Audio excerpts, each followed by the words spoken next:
Деветиле. Еј ти болен човеку кој го имаш спознаено својот Создател, Халик. Болката, стравот и вознемиреноста доаѓаат поради болеста, затоа што понекогаш таа доведува до смрт.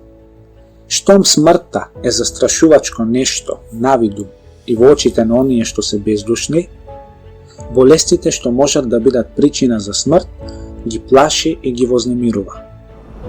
Прво, знај и цврсто верувај дека назначениот час, еџелот, е предодреден и не може да се промени.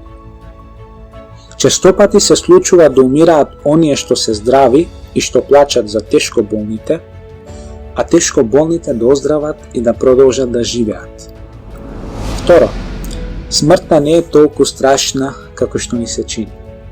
Со помош на светлината, нурот, дадена од мудриот Куран и Хаким, во многу делови од Рисале и Нур, сосема сигурно, неоспорно и несомнено докажавме дека за верниците смртта всушност представува ослободување од тешките животни задачи.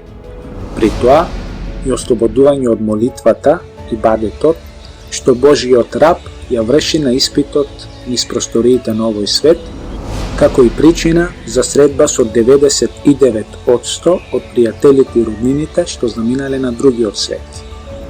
Средство за влез во нивната вистинска татковина и вечниот дом на среќата и повик од темнината на овој свет до рајските градини и време за подигање надомест од изобилствата на семилостивиот Создател Халик и Рахим за исполнувањето на должностите кон него.